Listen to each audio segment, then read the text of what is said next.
j'étais au collège ici, juste à côté, là. Donc c'est un ami qui m'a proposé de venir ici un soir parce qu'il faisait de la musique. Donc je l'ai écouté, je connaissais rien du tout de la musique. J'y suis venu un soir en sortant de l'école. Il y avait un animateur ici, Abdel Tatou, il m'a appris pas mal de trucs à la guitare. J'y suis allé tous les soirs pendant plusieurs semaines. Et voilà, c'est de ce fait que j'ai connu la salle de la musique ici. C'est quelqu'un qui, je pense, au fur et à mesure s'est construit et a eu suffisamment de maturité pour savoir ce qu'il pouvait faire, ce qu'il pouvait construire, dans quoi il pouvait s'investir. Beaucoup de calme, voilà, quelqu'un de posé. Donc je suis pas étonnée qu'il fasse du bénévolat finalement. Oui, j'ai décidé d'être bénévole ici parce que la salle de musique, il faut la faire vivre, il faut que d'autres jeunes puissent y bénéficier. Quand vous organisez la fête ou la manifestation de quartier où les jeunes du classe vont pouvoir montrer à leurs parents, à leurs amis, à l'ensemble des personnes qui sont là, ce qu'ils ont pu réaliser avec Abdel au niveau de la musique, comment toi tu t'impliques là en tant que bénévole? En tant que bénévole, là, pour les fêtes, comme tu dis, pour les fêtes et tout ça, on monte le matos, tout le matériel, tout ça c'est monté sur les scènes. Alors c'est-à-dire quoi? Les instruments, les amplis, la sonorité, tout ça. Il y a de la lumière aussi. De la lumière, tout ça on le monte pour pouvoir que les autres jouent sur scène pour que ce soit bien fait. Rudy, dans son implication, sait faire fonctionner l'ensemble des instruments de musique. Donc ça va le servir, lui, dans son apprentissage, dans le fait que maintenant il a un super groupe de musique, mais ça sert surtout aussi à l'ensemble des jeunes qui n'en sont pas là et qui vont trouver des conditions assez idéales pour pouvoir mener leur atelier. Ça donne aux personnes du quartier l'envie pour leurs enfants ou quoi que ce soit, qui viennent ici, puis qui fassent pareil que nous en fait. Le bénévolat, c'est une valeur en laquelle je crois énormément. Voilà. Et c'est quelque chose qui se construit petit à petit, vers lequel les jeunes arrivent, parce qu'à un moment donné, ils ont trouvé peut-être des adultes pour les accompagner, que ce soit sur notre collège ou que ce soit sur la maison des jeunes, dans le cadre de projets. Ils se sont investis et puis quand ils grandissent, ils se rendent compte de l'apport qu'ils ont eu par le classe. Et ils le rendent cet apport, ils en font profiter des plus jeunes, c'est l'intérêt maintenant. Voilà. Si des jeunes souhaitent redonner quelque chose auprès d'enfants et quelque chose qu'eux-mêmes ils ont reçu à un moment, on est dans du Marcel Mauss, on est dans le cycle du don, j'ai reçu et j'ai envie de redonner. Et ça me paraît assez exemplaire et assez essentiel, et vouloir repasser le flambeau auprès d'enfants sur lui, ses connaissances à ce jeune, ça me paraît assez essentiel, effectivement, dans une société qui est de plus en plus individuelle et où on se garde les choses pour soi-même.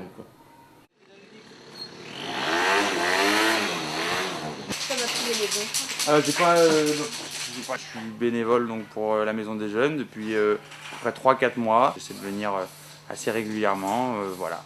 Ça me botte d'aider les jeunes. Je trouve que moi, quand j'étais gamin, je venais ici. J'étais bien content qu'il y ait des gens comme moi qui viennent nous aider. C'est grâce à Adrien que j'ai pu monter mon BMX. Ils ont fait une bonne partie du travail tout seul, mais bon, c'est vrai qu'il y a quelques connaissances qu'il a fallu que j'apporte. Tout ce qui est les trucs un peu les plus techniques, c'est Adrien qui les a fait, et puis après ce qu'on pouvait faire, c'est nous qui l'avons fait. J'ai eu l'idée de venir les aider, voilà, je leur ai été d'une aide relativement précieuse du coup, c'est plutôt bien tombé. Voilà, j'ai aidé les jeunes à faire des vélos. Alors on a eu 2 ateliers au début, il y avait un atelier VTT, un atelier BMX, donc on a fait 2 ou 3 premiers vélos avec 3 VTT au début, puis après on s'est collé au BMX, donc il y avait pas mal de travail. Il fait du bénévole. On prend des vieux vélos qu'on retape, qu'on repeint, on en achète quelques pièces neuves et puis on essaie de faire des vélos assez bien et puis surtout à moindre prix. Voilà, donc ça leur permet à eux d'avoir des vélos qui leur plaisent, qu'ils ont fait et à quelques euros seulement.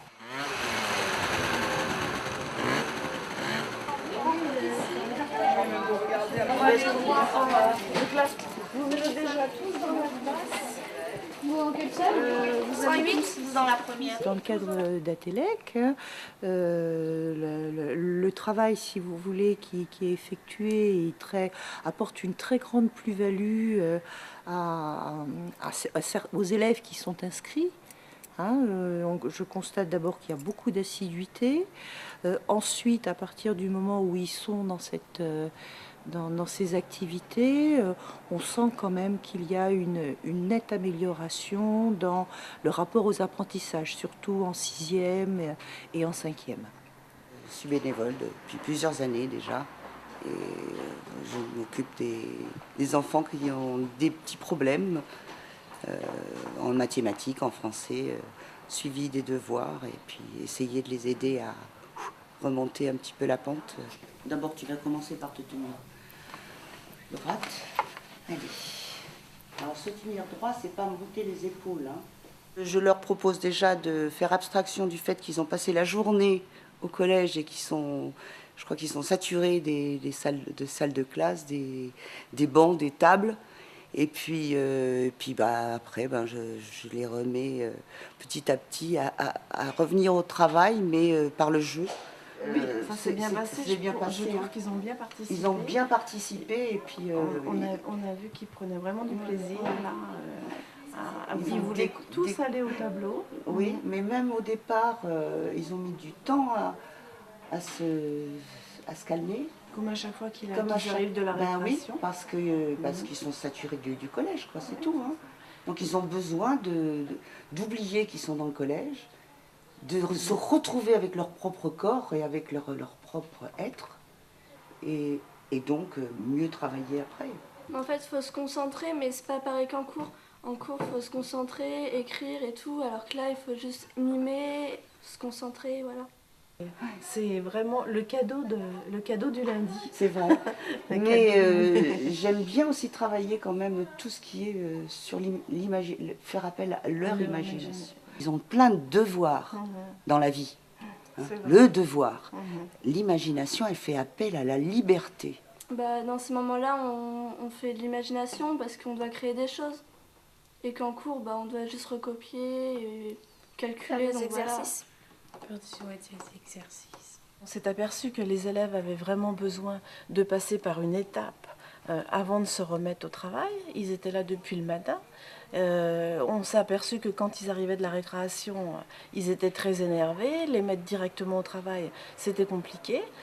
Je trouve ça bien. On fait nos devoirs. Ouais. À la fin, si tout le monde a terminé nos devoirs, on fait des jeux. Oui, on fait un petit jeu. En fait, ça sert à s'exprimer. Ça apprend à être avec les autres, à laisser la parole aux autres et plein de choses. Ça change parce que en cours, on travaille et puis là, c'est des jeux assez bien. On rigole à ce moment-là, quoi. Nous, on s'est interrogés par rapport avec nos bénévoles, parce que sans elles, ça aurait été très compliqué de pouvoir faire quelque chose. Essayer de trouver un moyen de leur apporter cette première partie du classe avec de la détente. Et en sachant que de toute façon, ils devraient finir par travailler au bout du compte. Mais en passant de cette manière, on s'est rendu compte, au bout de quelques séances, que ça allait de mieux en mieux et que c'était vraiment très utile de passer par là avant de se remettre au travail. Aujourd'hui, la place du bénévole est essentielle pour deux raisons. Une raison plus d'ordre économique, les structures accueillantes, centres sociaux ou autres, associatives ou voire municipales, n'auraient pas les moyens de financer des postes totalement salariés sur ces actions d'accompagnement à la scolarité pour les enfants, même si la notion de professionnalisme est importante pour accompagner ces bénévoles. Et deuxièmement, c'est aussi dans notre société la place, je dirais, de la société civile, de travailler aussi sur l'intergénérationnel avec, même si tous les bénévoles ne sont pas que des retraités, mais il y a aussi beaucoup de retraités, et c'est aussi un axe important pour nous de valoriser cette place du bénévole dans des actions valorisantes. Vous avez regardé la télé, vous êtes sortis quand même.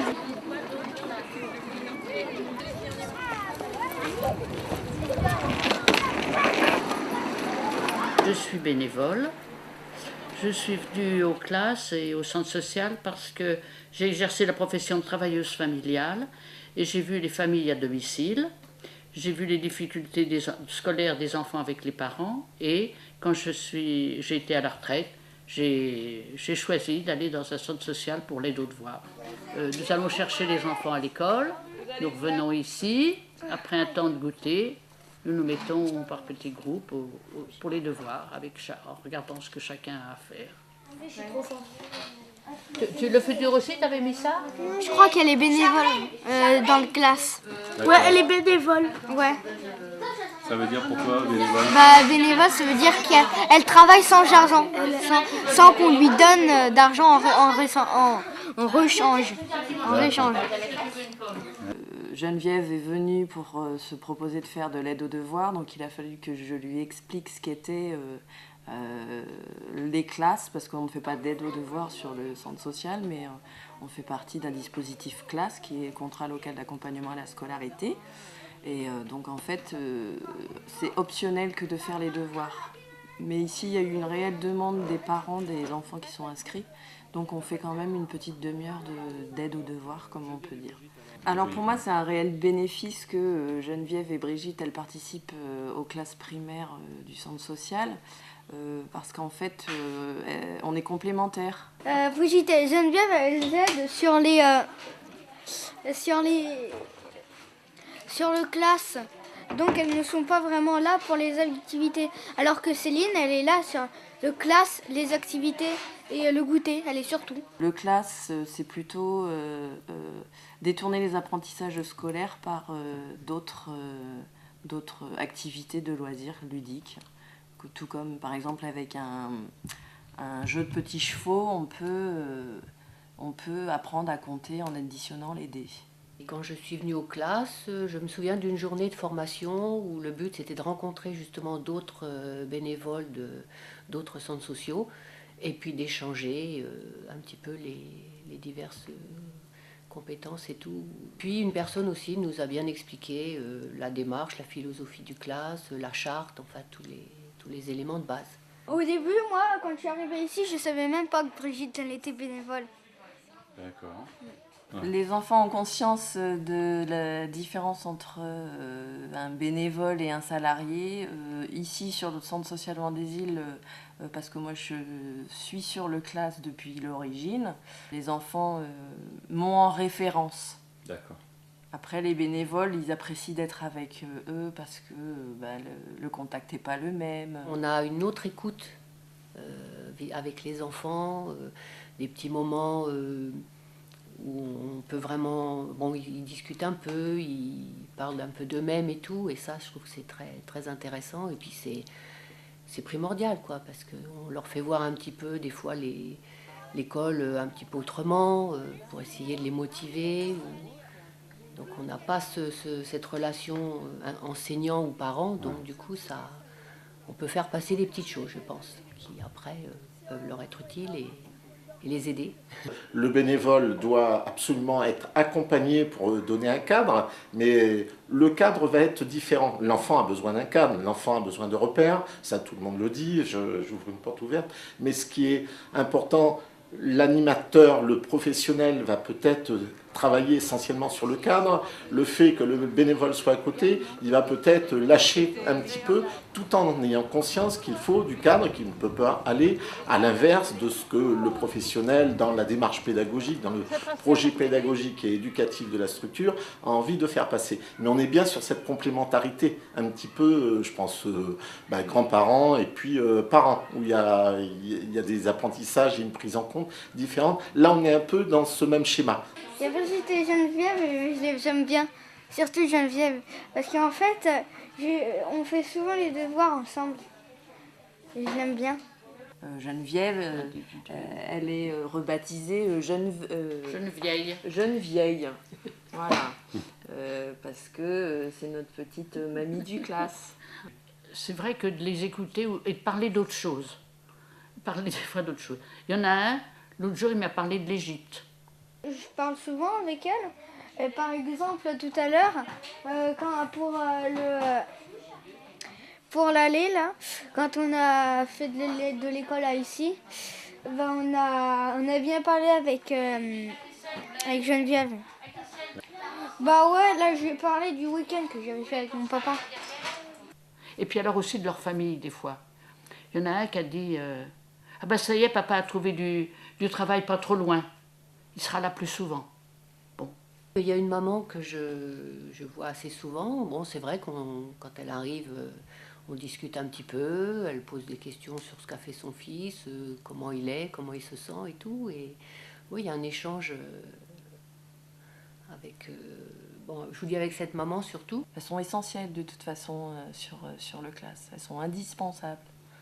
Je pense que sans elles, le classe ne serait pas ce qu'il est aujourd'hui.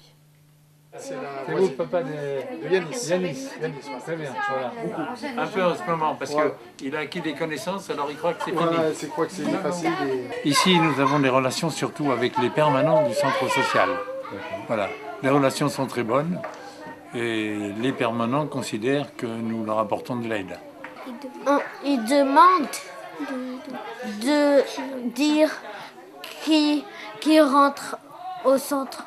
L'accueil consiste à pointer les enfants qui arrivent et à s'assurer qu'un parent les accompagne. Et je fais l'accompagnement scolaire des enfants, quels que soient des enfants de l'école primaire, depuis le cours élémentaire, le CP, cours élémentaire et cours moyen.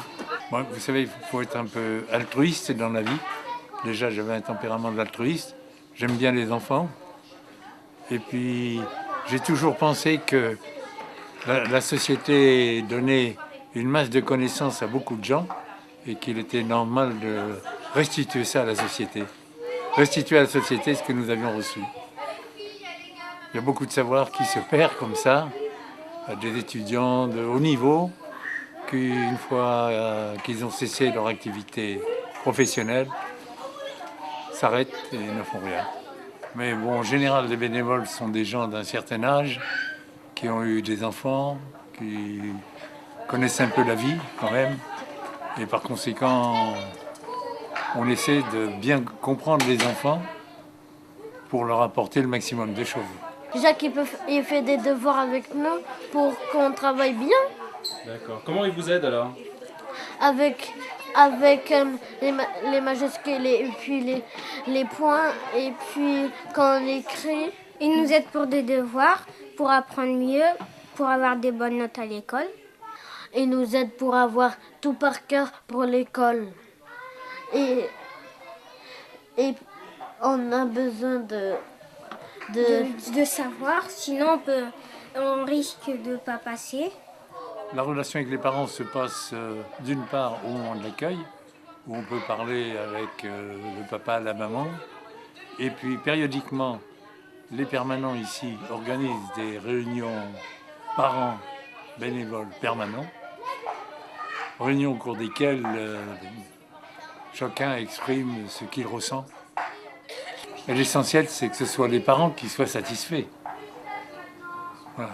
Alors le fait d'avoir des bénévoles, c'est déjà des personnalités différentes des salariés, avec des façons de voir et un regard qui est complètement neutre de ce qui se passe dans le classe, avec une envie, des motivations qui sont diverses et variées.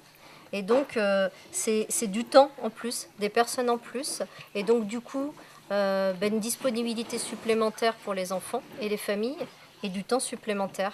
Donc ça nous donne, nous, l'occasion d'avoir un accompagnement de qualité, où on peut prendre le temps avec chacun d'entre eux. Et pour les enfants, je pense que d'avoir des personnes avec des générations différentes, des activités professionnelles différentes, des univers différents, c'est très riche en termes d'échanges. Je suis bénévole donc, au centre de Bellevue, donc depuis déjà maintenant 4 ans à peu près. Et donc on aide les enfants donc, à faire les devoirs. Donc maintenant, comme ça fait plusieurs années, je les suis, donc je commence à bien les connaître. Donc c'est très sympa de les suivre quoi, d'année en année, on voit les progrès, enfin c'est très agréable. Donc j'espère le faire encore longtemps parce que ça me plaît beaucoup et je trouve que les enfants sont très attachants et on peut leur apporter pas mal de choses. Ça m'est venu, une fois j'ai vu donc une petite annonce et finalement ça m'a déclenché quelque chose. C'est vrai que je me demandais ce que je pouvais faire pour aider un petit peu. faire un petit peu de bénévolat. Je ne savais pas trop dans quel secteur. Et c'est vrai qu'en voyant cette annonce donc, qui réclamait donc, des bénévoles pour aider les enfants à faire les devoirs, c'est vrai que c'était le déclencheur. Quoi. Je me suis dit, tiens, finalement, ça me plairait bien. Et je me rends compte que ça me plaît énormément. La première année, c'est la découverte. Donc, il y a toujours la petite période test. Et puis après, au fur et à mesure de l'année, il y a beaucoup de curiosité à savoir qui ils sont, pourquoi ils viennent. Et donc après, en général, au bout de 6-7 mois, les bénévoles font partie prenante de l'équipe. Et puis au bout d'un certain temps, quand les bénévoles deviennent depuis 5 ans ou 6 ans, ils font partie de la grande famille, de la grande famille du classe. Donc voilà, après, il n'y a plus de distinction de la part des enfants. Notre plus grande récompense, pour moi, c'est quand ils ont compris quelque chose, de me dire, bon, ça y est, au moins, j'ai servi à quelque chose, quoi. Je trouve qu'ils n'y avaient pas compris en arrivant, et puis qu'ils comprennent, et puis voilà. Donc, c'est très agréable, c'est très valorisant, c'est très... Voilà, super.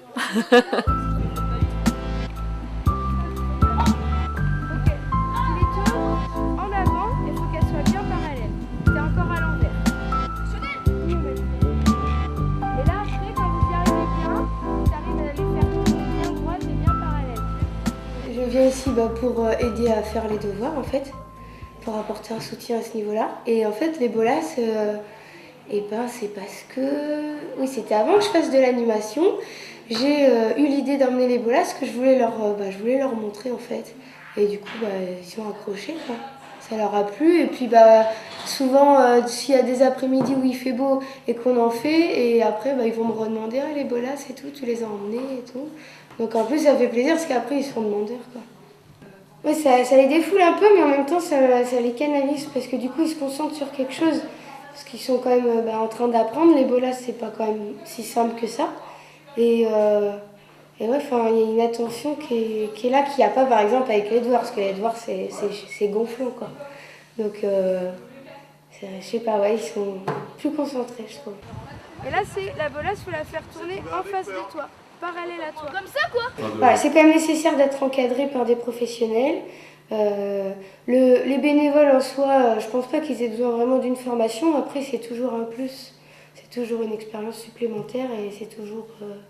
après, beaucoup mieux pour travailler avec les enfants.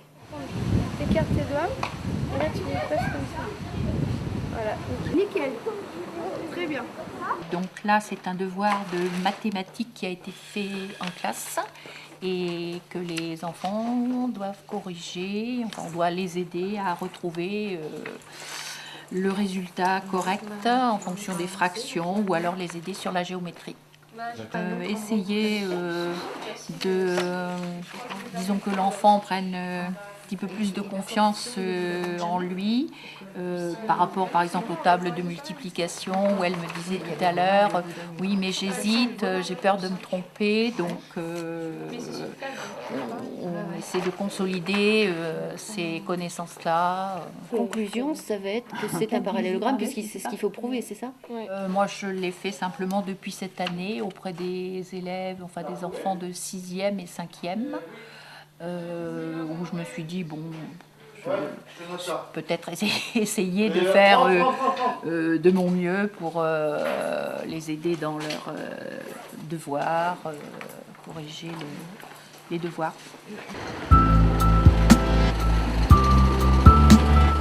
Alors l'objectif de la formation, c'est, je parlais de valorisation, souvent le bénévole dit je viens parce que j'ai du temps libre et puis je viens pour aider ces petits, ces enfants.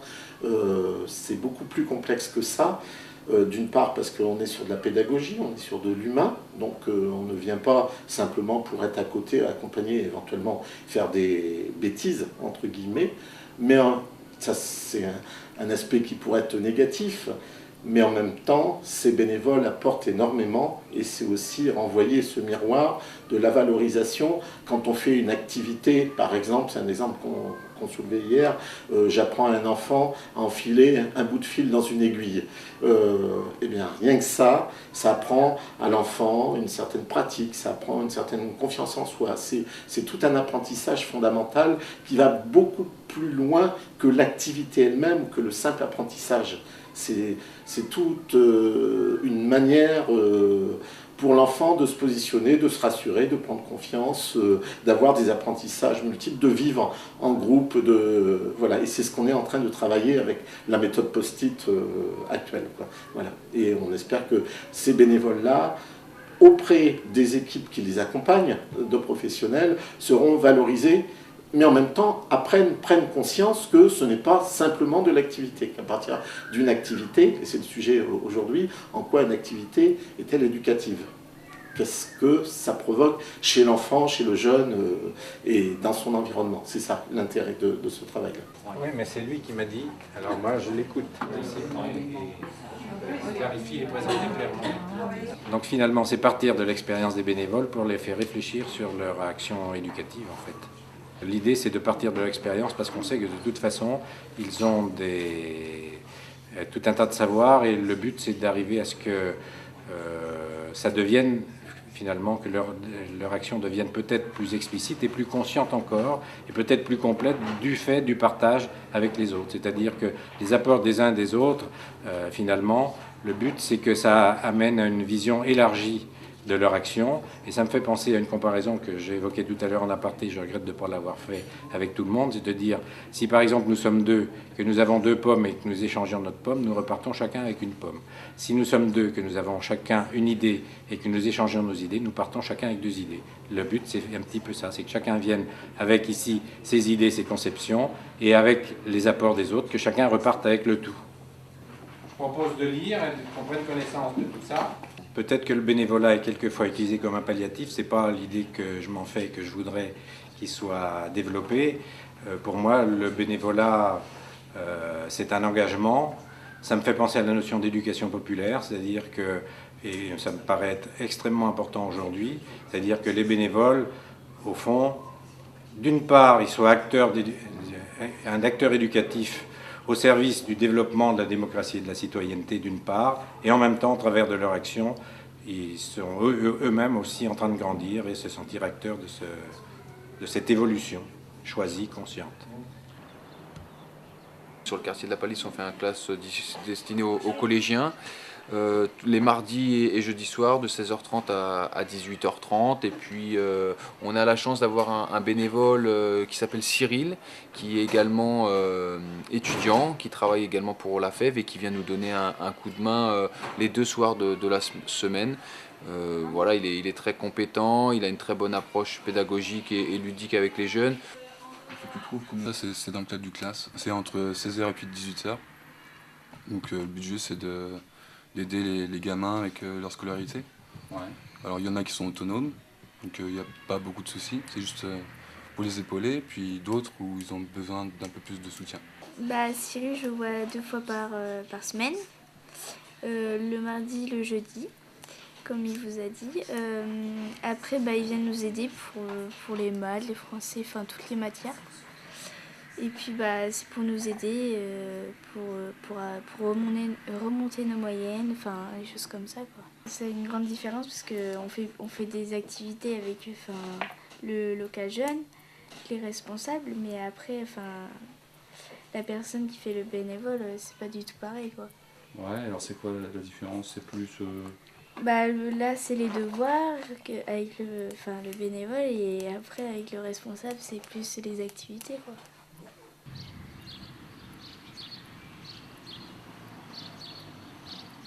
Alors cet accompagnement scolaire est réalisé par des professionnels et par des bénévoles également. Ces professionnels viennent du syndicat intercommunal et les bénévoles ce sont des parents ou grands-parents d'enfants sur des différentes communes. Sur le CIVOM de la presqu'île d'Arvers, on a un réseau d'une 30aine de bénévoles. Donc les bénévoles me contactent quand ils souhaitent intervenir, quand ils sont intéressés pour intervenir sur l'aide aux leçons. Quand je les rencontre pour la première fois, je leur explique le dispositif, ce à quoi ils s'engagent. On voit ensemble aussi comment ils souhaitent intervenir, quelles sont leurs disponibilités, et puis sur quelles écoles ils souhaitent intervenir. Je suis bénévole à ce classe depuis le début, depuis 4 ans. Je le fais parce que j'aime beaucoup les enfants et j'ai la patience avec eux. Je pense qu'ils sont aussi contents de venir. Ils viennent volontiers.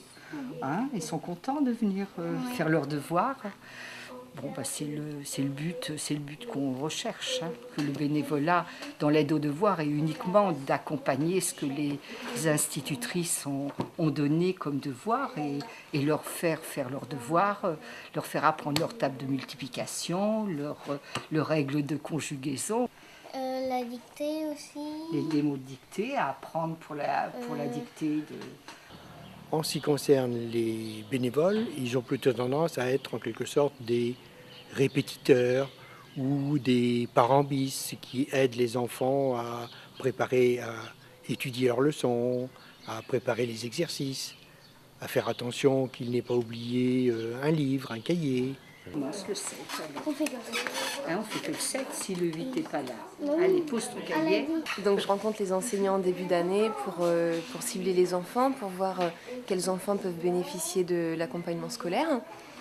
Et puis voir un petit peu sur quoi on peut les aider, à quel niveau on peut les aider. Et ensuite, alors les bénévoles peuvent aller voir les enseignants à n'importe quel moment. Hein, voilà, quand ils en ressentent le besoin, quand ils ont des questions sur un enfant, ils peuvent aller les voir. Et puis on fait des points environ 2 fois par an avec les enseignants pour faire un point sur l'évolution des enfants, voir si ça se passe bien sur l'aide aux leçons, s'ils se sentent à l'aise et puis si ça leur sert, si ça leur est utile.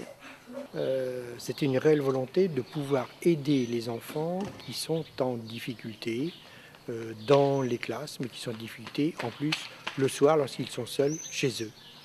Alors, les bénévoles, à la différence des parents, ce ne sont pas leurs propres enfants et sont souvent beaucoup plus patients avec les jeunes enfants qui ont des difficultés. Et ils sont plus à l'écoute. Un parent est toujours pressé, il a toujours autre chose à penser, tandis que là, le bénévole prend son temps pour expliquer à l'enfant ce qu'il faut faire, pour être à l'écoute des difficultés de l'enfant. Tout cela est important. C'est une ambiance qu'on ne retrouve pas chez les parents. Les parents sont plus stressés, plus préoccupés par les résultats immédiats, alors que le bénévole, lui, ne regarde pas les résultats immédiats, mais regarde effectivement les progrès que l'enfant va pouvoir faire petit à petit. On a établi une charte du bénévole avec ce que s'engage à faire chaque bénévole. Et puis ensuite, on organise environ 1 fois par an des formations pour les bénévoles. Les formations peuvent être faites avec la conseillère pédagogique qui leur donne des petits outils pour pouvoir aider au mieux les enfants dans la réalisation de l'aide aux leçons. Ou alors on peut également faire appel à des psychologues qui peuvent aider les bénévoles à parler des difficultés qu'ils rencontrent avec les enfants. On a eu une réunion avec Estelle et puis qui nous a expliqué notre rôle, hein, surtout pas un rôle de leur faire des devoirs de notre plein gré, mais de suivre ce que les instituts on dit. On se déclare bénévole pour pratiquer cette activité, mais effectivement il faut un minimum de formation pour leur dire ce qu'ils doivent faire et ce qu'ils ne doivent pas faire, parce qu'ils ne sont pas là pour faire le travail à la place des enfants, ils sont là pour les aider, pour qu'ils deviennent autonomes. Donc dans ce cadre-là, il y a des relations qui sont établies d'abord avec les enseignants, avec les conseillers pédagogiques et avec les professionnels du syndicat intercommunal.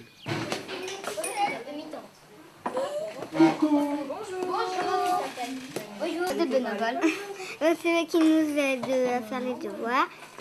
Et on est 2. Et quand il n'y a qu'un bénévole, on est soit avec Laurie ou Estelle. Ils viennent ici, mais par contre, ils ne sont pas payés, mais ils nous aident à faire nos devoirs quand même. J'interviens en tant que bénévole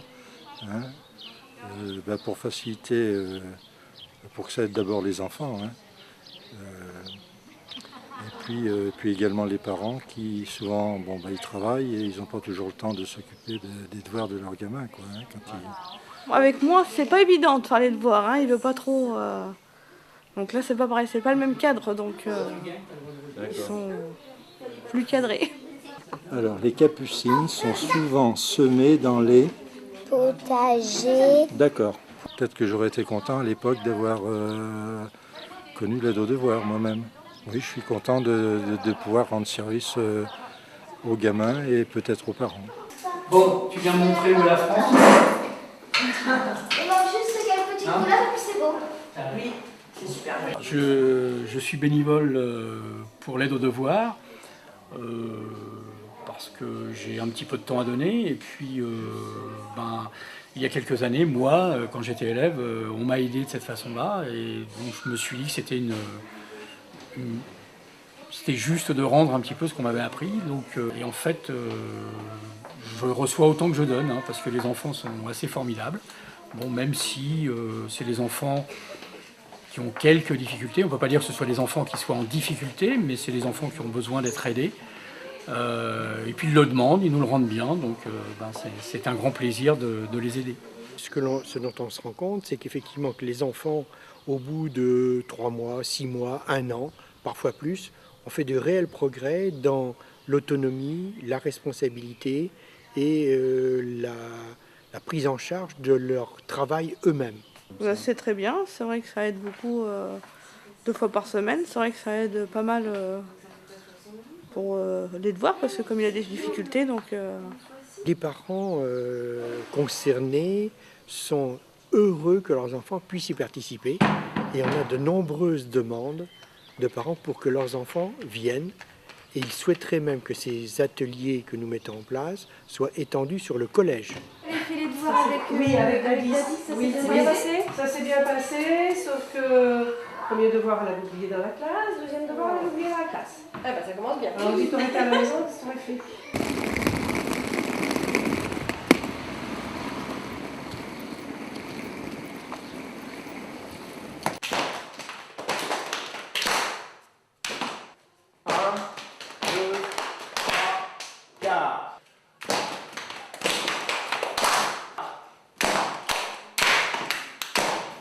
En fait, on tape des mains, on tape des pieds, puis on prend des bâtons, on tape sur les xylophones.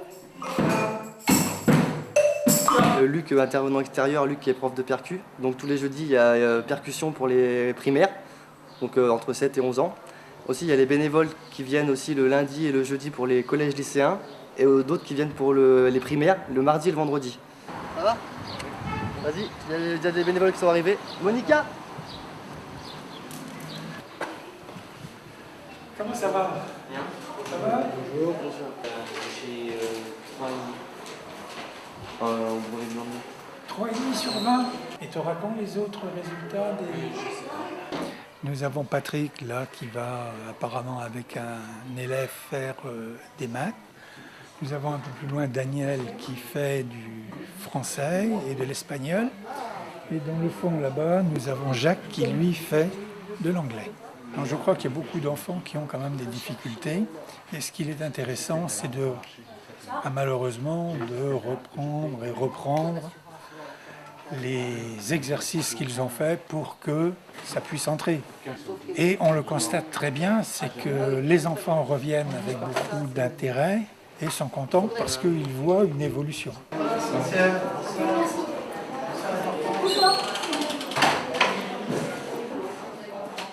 Mi, mi, mi, si, si, si, mi, mi, si. Alors fais seul avec moi une fois. 1, 2, 3, 4. Et Luc, ça fait 2 ans qu'il vient, 2-3 ans, un truc dans le genre, ouais.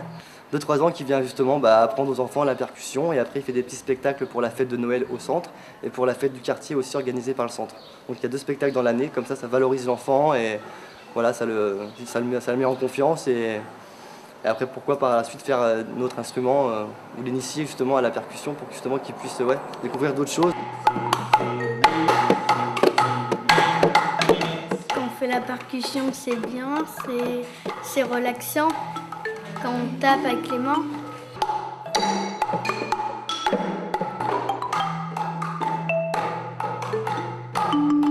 C'est un petit peu différent de l'école. J'aime ça. Ça me fait du bien. Ça me libère. On demande aux enfants une grande concentration. C'est pas toujours évident, mais on y arrive quand même. Ils nous montrent avant pour qu'on sache faire.